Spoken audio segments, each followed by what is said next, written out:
to this.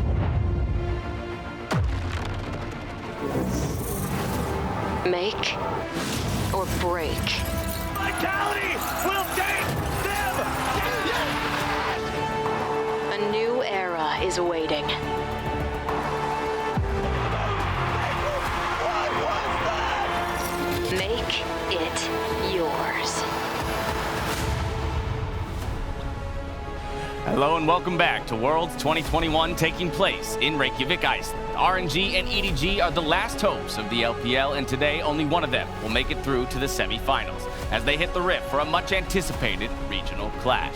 One Titan has already advanced in T1, and tonight another one will follow. I am Dash, joined by Raz and Vedius as we dive into our second day of quarterfinal play.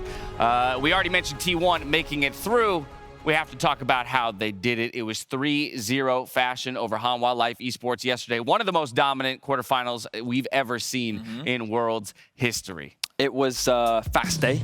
It was a quick day. It was a pretty one-sided affair. Making sure we're well rested for today, that is, I think. Exactly. I think that what we saw yesterday was a bit of a traditional LCK clash, quite slow, pretty low action in the early game. A lot of the fighting and a lot of the action typically happening around objectives. But I think that T1 were pretty much better in every regard. They had very strong drafts, their execution was clean, and overall, they were the much better team on the day. Yeah, and even the idea that you'd expect Chovy to be the person on Hanwha Life, he was actually limited. Keria making roams happen towards the mid lane, same thing happening with Owner. They understood where to attack Hanwha Life, and it made it so it was difficult for them to breathe.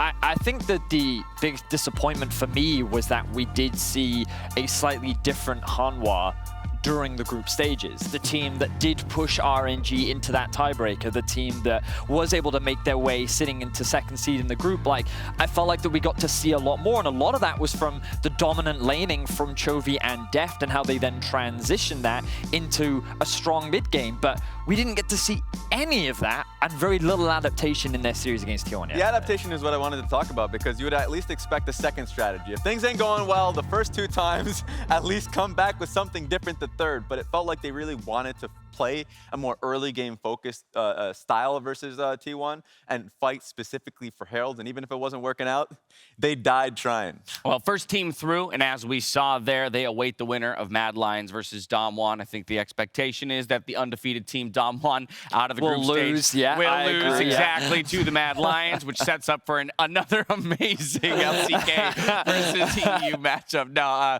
again, you expect the regional matchup against Damwon. I think it was even FLICKR himself in the post-game interview who referenced that, saying he's very excited to be playing against Damwon, expecting them to win. However, he would have liked to have met them in the finals as opposed to the semis. Yeah, I'm sure that his scrims with Damwon are going great, and I'm sure that he's having a lot of fun. Right, which is why, yeah, exactly. But yes, of course, when we look ahead as well, I think that T1, for me, hasn't really been tested so far at this World Championship. Okay, that's an interesting thought, because I think already we've seen a lot of talk, social media, through the community, even between analysts themselves, right, about how strong really is this T1 roster in comparison, to that 2013, 2015, 2016 rosters that have all brought the Summoners Cup home.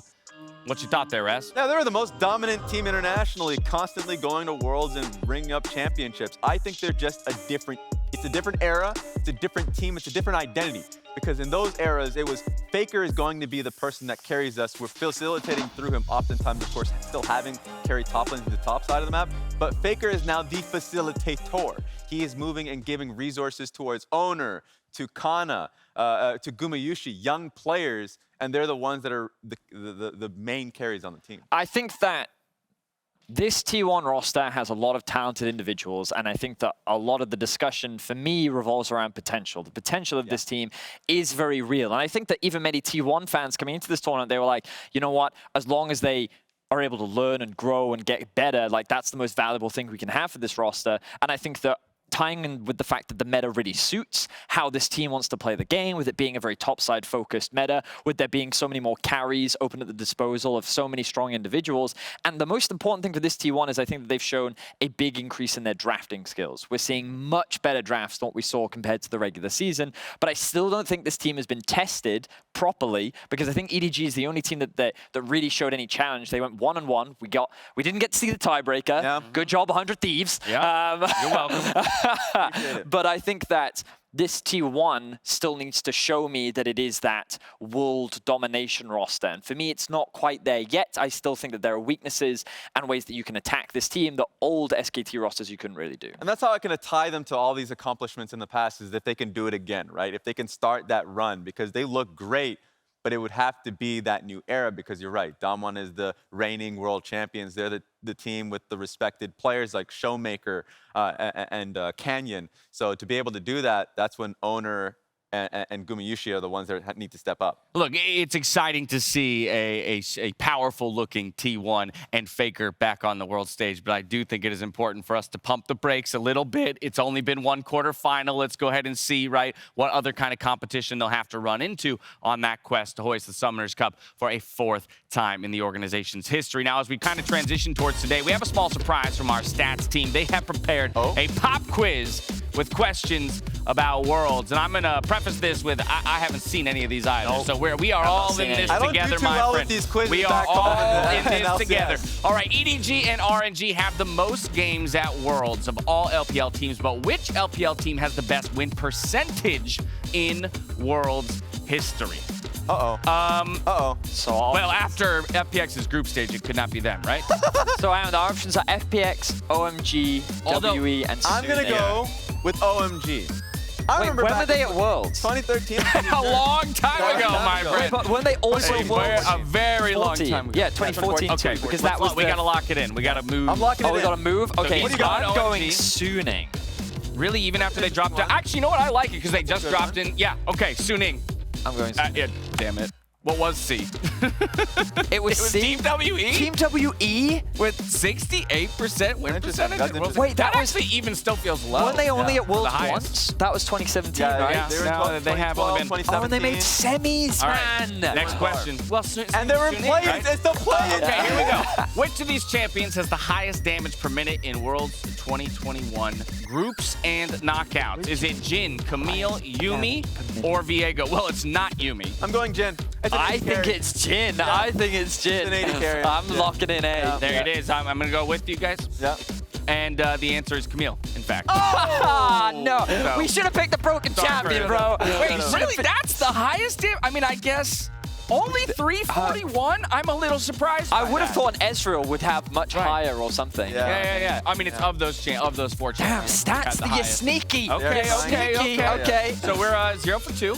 0 for 2. Next up, after Uzi, which player has the most games at Worlds for an LPL team? Is it Xiaohu? Is it Mako, Jackie Love, or Clear Love? I'm leaning towards May. It's for sure. I think. It can't be Jackie Love. We know it's not Jackie No, Love. It's so between for me, Mako or and Xiaohu. Oh, really? I think What it's about Mako or Clear Love? Xiaohu. Didn't he No, come what about up- Clear Love? I was going to say it's Mako or Wasn't Clear he on Love. EDG for years?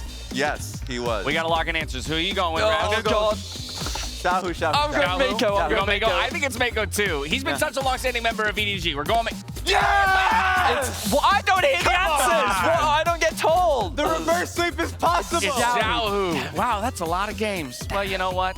He's a good player. Wait, but he's here now. All right, here we go. Which player has the highest vision score per minute at Worlds 2021 groups plus knockouts? Is it Barrel, Trimby, Core JJ, or Huhi? I'm going Core JJ. Core JJ has crazy vision statistics domestically, and so I'm going to imagine that he's actually holding on to those vision No, do I think it statistics is? here at Worlds. I feel like... You think it's Huhi? I was going to say, I think it's Suri. I think those guys are more- I'm going to He spent too much time fighting to I'm drop going boards. D. Is the team? No! It's Let's go!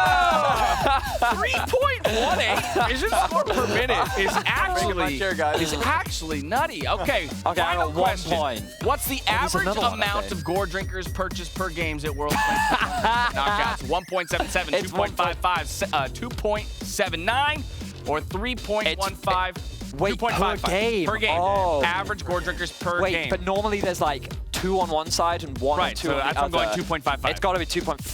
I'm saying 2.79. Okay. I'm going for C. I'm gonna go top B. laners in the mix. And you're going where? C. C. So I'm B, and they're both C again. It's A? Oh! Wait, You know what? Okay, Congratulations. Raz is the overall winner, though, because he got the most questions correct with 2 points out of the three of us. He is the superior analyst for the day. Luckily, I'm still the superior host because there's only one of us. So, Vedius, I don't know what that makes you, my friend. That makes me the best EU rep on the day. Yeah! There it is. Silver linings. We can always find them. Perfect. All right, we're going to step away. When we return, Raz is going to take you on a walk down memory lane before today's regional clash between the two LPL titans, EDG and RNG. We'll see you back here in just a few. The championship run. It's the lap.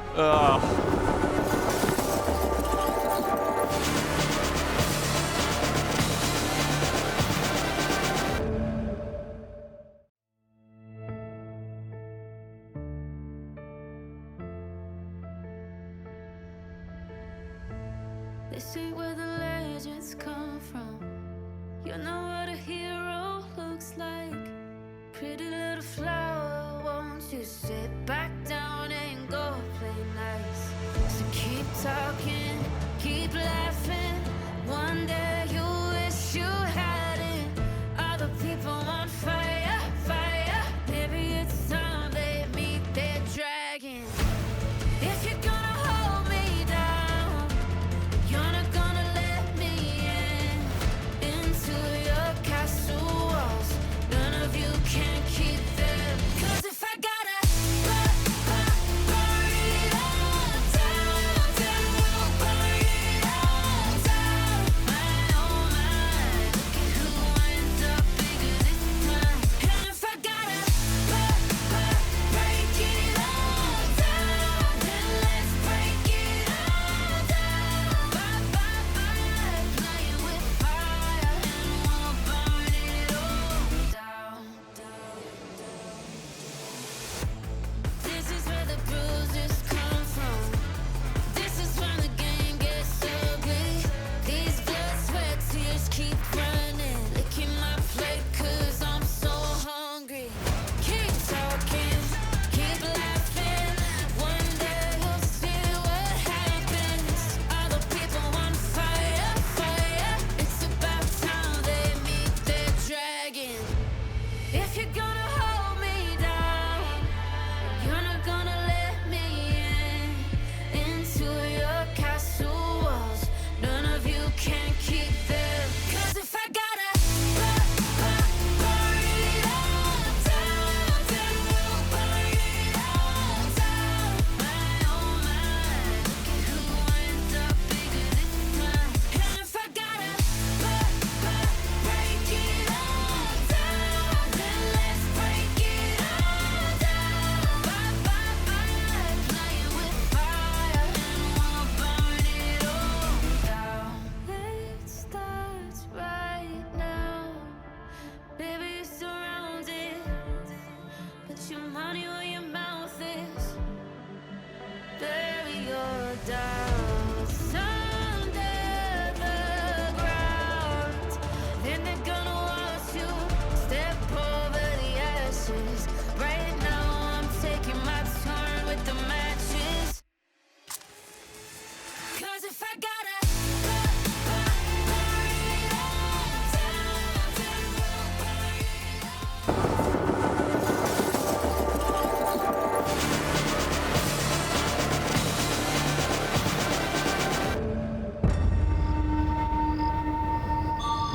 我已经尝过太多失败的滋味了，所以我想赢到最后。 RNG, if you ask enough people, someone will say they are a favorite to win the tournament.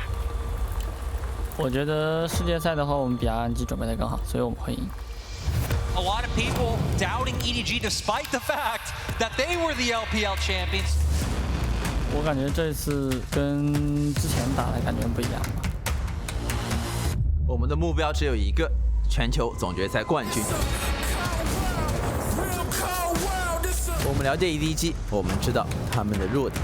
我们5个队员，不管是私下还是游戏内，就是沟通什么都非常的融洽吧。然后每个人也都可以在游戏中扮演输出位、扮演 C 位以及牺牲位。我觉得 RNG 现在弱点的话，就是可能战术比较单一，我觉得就是要准备多套阵容吧，我觉得比较无。然后或者说是 BP 的应对也是这样。我们的目标还没有完成，所以在这次比赛中我们会战胜 EDG。The damage is in. Cryan finds that kill, but Cryan has Saxonia. Oh, the flash! That is huge. RNG 是非常擅长 BO5，我们会想尽一切办法去赢下对手。RNG continue to look like heavy favorites. 我们会击败 EDG。This EDG feels different. 捧杯者非 EDG 莫属。The LPL's got a deep roster of talent here in the league. 我们要征服的不只是 LPL， 而是整个世界。RNG 的统治今天将画上句点。Royal and Edward Gaming, two names synonymous with success in the LPL as the most winningest organizations in region's history and bitter rivals through its many faces. Combined, both orgs have 10 LPL and 3 MSI championships in their trophy case and are once again in each other's way to claim that last missing prize, the Summoners Cup. It was in 2014 when we saw the birth and domination of EDG. They would usurp legacy teams by taking their best players, former WE, Clearlove, FCZF, and Positive Energy's Name, and would take the league by storm wearing new colors.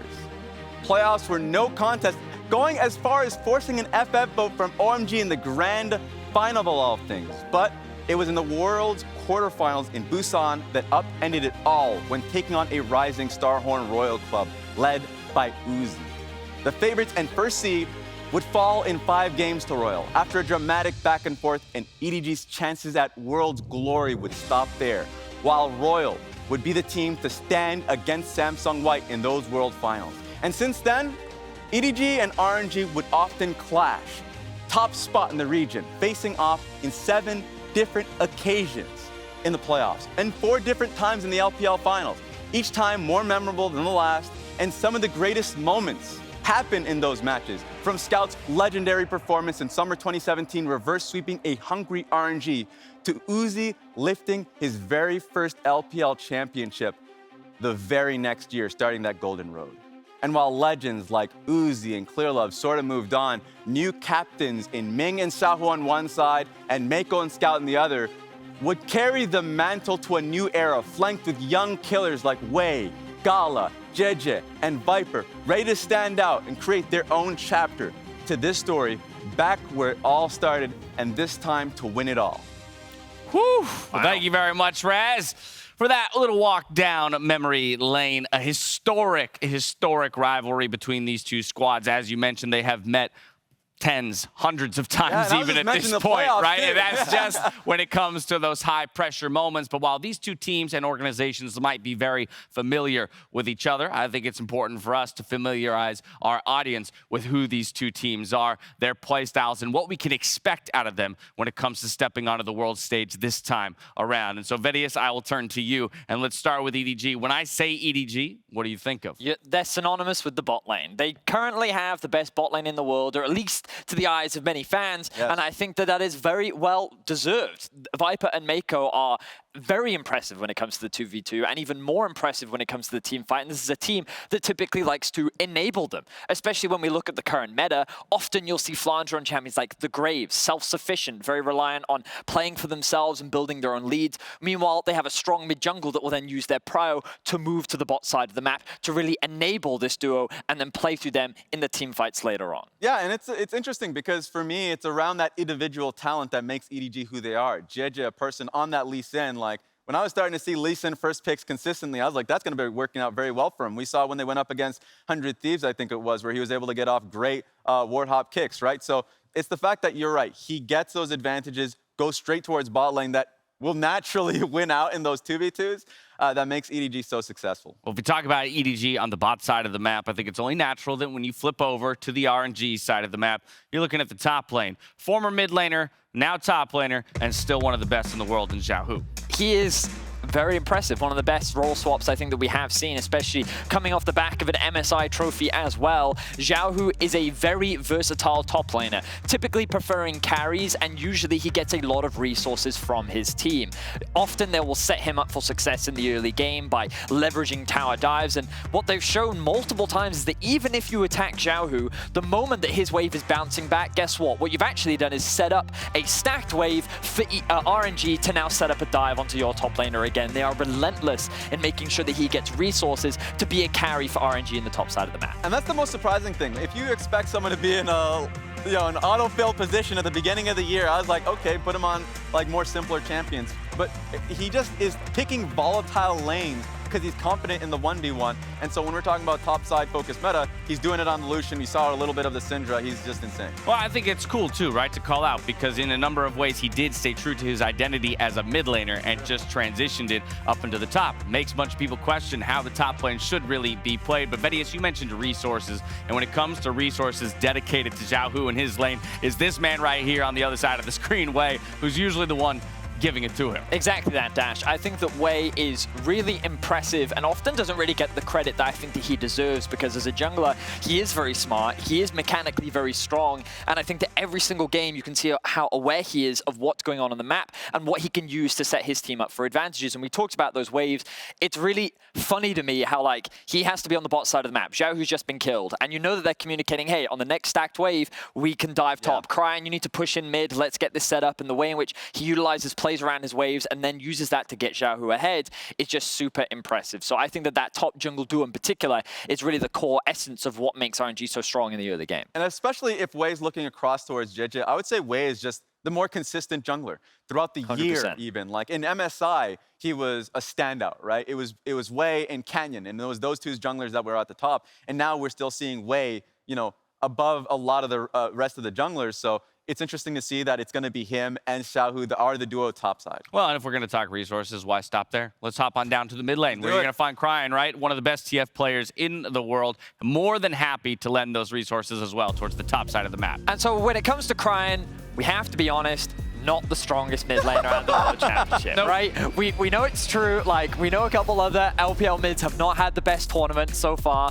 but I think in particular when Cryan gets his hands on Twisted Fate, well, a lot of the numbers speak for themselves. In particular, a mid laner with a kill participation of 75% at the 15-minute mark just goes to show how active he is on the map in the early game in particular, and how proficient he is on the champion. And the fact that he got it 5 times of the 7 games that he played in group stage, I feel like the teams didn't show enough respect to that champion, but you know that EDG will. Right, I was going to say EDG will for sure do their homework. We saw in the tease there at the top of the day that they think they've identified RNG's weaknesses. And Raz, the way we're talking about it right now sounds to me like we think RNG is the favorites. So I think it's important to contextualize how it is that EDG might find the win. We did talk about the bot side, but typically when we talk AD carries as the win condition, it's more about team fighting and less about that early 15 minutes where you're trying to snowball a single laner on the top side of the map who's going to be the difference maker. Yeah, exactly. Well, RNG is the more, I would say, early game, pushing the pace type of team.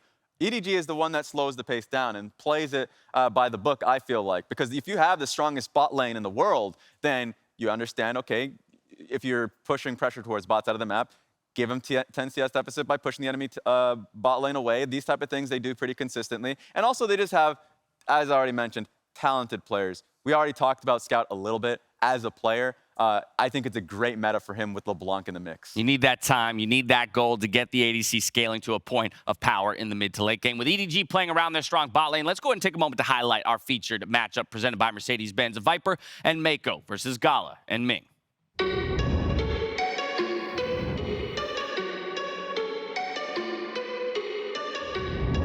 Today's quarterfinal match is between two longtime organizations that have dominated the LPL for years, RNG versus EDG. A regional rivalry now opening a new chapter on the international stage. A fight between two of the best bot lanes in the world, Viper and Mako. Here comes the damage up when Evie is finally going to burn down. King comes in, and it's going to be a cleanup crew. Versus Gala and Ming. You go for the fight, Baron down to 1,000. Whipper will secure it. And Adam device, Adam's trying to distract out of RNG. Viper and Mako are the newly crowned kings of the LPL, and Viper in particular has shown how dominant he can be. And over, he does have the ultimate. There's gang is getting taken down so low. Steel tries to keep himself alive, but they are just falling. This does not discount Gala and Ming, however, with the young AD carry filling the shoes of the LPL's greatest legend, Uzi. Gala goes godlike, being locked up, and he's down as well. And now it's all on Adam, Quippo, and Niski to try and turn this one around, but Gala has the hula hoop of death. Both of these teams are MSI champions and have seen years of domestic success, but the most important trophy is still missing. With the combination of rookie enthusiasm and veteran knowledge, they look to accomplish what the old rosters couldn't. But today, only one of them will make it through.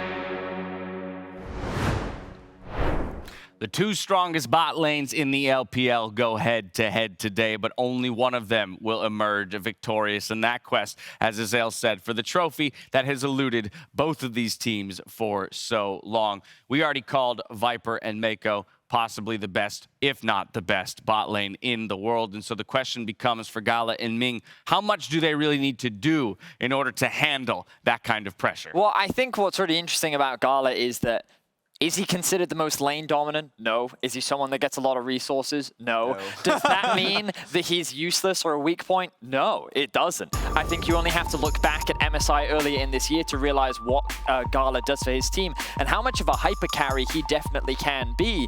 But I think that when you kind of look at how they both contrast, both of them are so impactful in the team fights, and that's what makes this matchup so exciting in particular, because you know they're really going to pop off. Yeah, and Gala knows his job, and that's the most the best part about him, is because he's a master of his trade. He knows it well. In MSI, if he's just grinding Kai'Sa, he's going to be the Kai'Sa guy.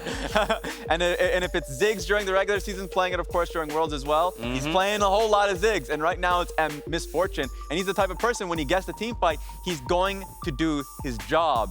He's insanely consistent, and when RNG was losing some games, he was the one that was still standing tall. Both players have shown mastery over champions that have made an appearance here at Worlds, but I think it is important, again, to recognize that their jobs, roles, and expectations on each of their teams are different, right? And so success for Gala today is going to look different than success for Viper, rather, as an example.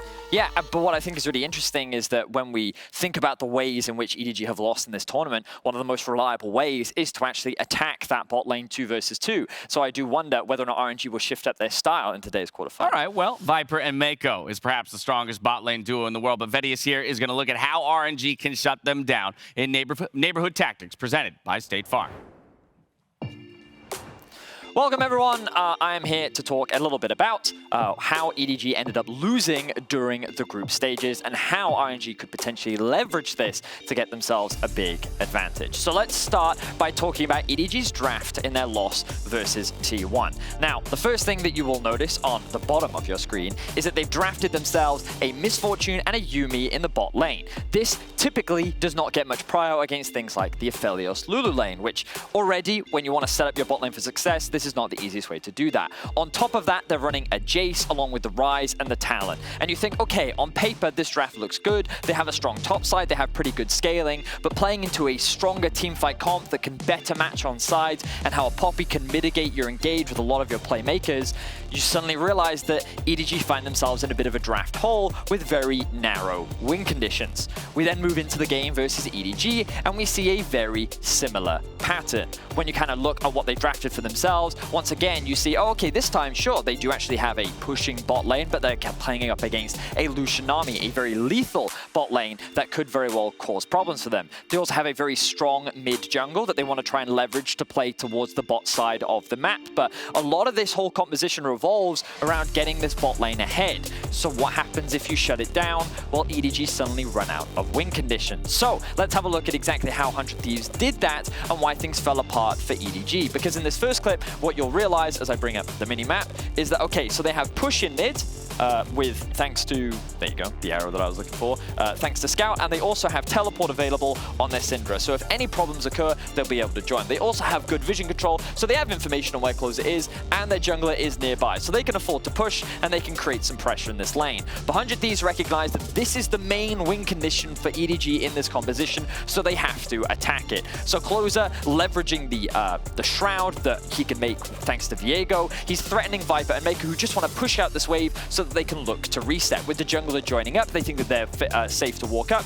and then Close is able to get the better of Viper and Mako and shut them down in the early game. So this is only the first kill that starts 100 Thieves' success. Then we move on to the second clip. We can see a very similar position. So notice this time around, they have push once again in the mid lane. You can see already that Scout is looking to roam from mid lane down towards the bot side of the map here. You can also see that Jeje is making his way down as well. And so the whole play is to try and attack this bot side tower to try and get this push underneath, maybe threaten a dive and also get more plates. So once again, EDG playing towards their win conditions and typically how they like to play as a team as well, with the top laners having TP at their disposal. But again, this is a situation where EDG end up falling short and they fall prey to an attack from 100 Thieves, where I don't think that in this situation they're doing anything wrong at all. They're trying to keep the pressure up. They're trying to force waves underneath the tower. And you can see again, they're threatening the dive, which Closer and Abadage are responding to.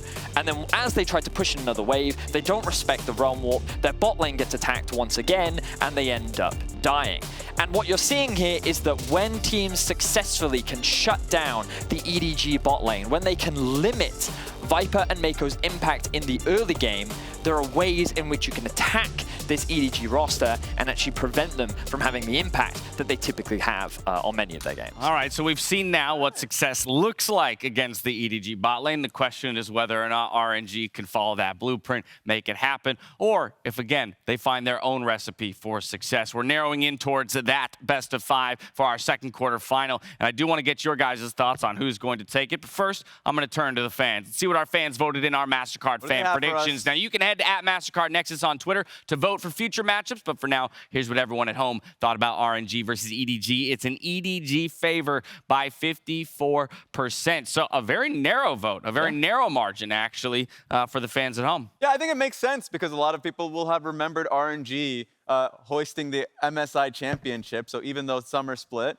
wasn't working out well for them, have faith that they can do it again. Yeah, I'm more on the RNG side, mainly because, as we talked a little bit about, I think that EDG often draft towards trying to get their bot lane ahead, and if their bot lane can't get ahead, then sometimes they flounder and don't find easy ways to win games. And I think that RNG has the versatility to shut down and limit their bot lane while also being able to leverage their strength. You're leaning that way, but I'm going to make you commit to one way or the other. RNG, EDG, how many games? I'm going 3-1 RNG. 3-1 RNG here. God. He's got the faith that they can take him down. And Raz, what are you thinking, my friend? Wild. I have it as EDG taking the series. I'll say 3-1. I actually think EDG 3-1. Okay. They have talented players, and they don't just have the bottom lane. Scout's a killer. You can do it again. All right, you just said that. So we're the MasterCard vote. That's basically right. it. Yeah, pretty much. Right. Actually, I will go the way of RNG though with you, and so we are going to differ from the fans at home. 2 regional titans face off in today's quarterfinal, and only one of them will continue the fight to bring the world's title back to the LPL. Here's Freak, Lyric, and Kobe in studio for the call.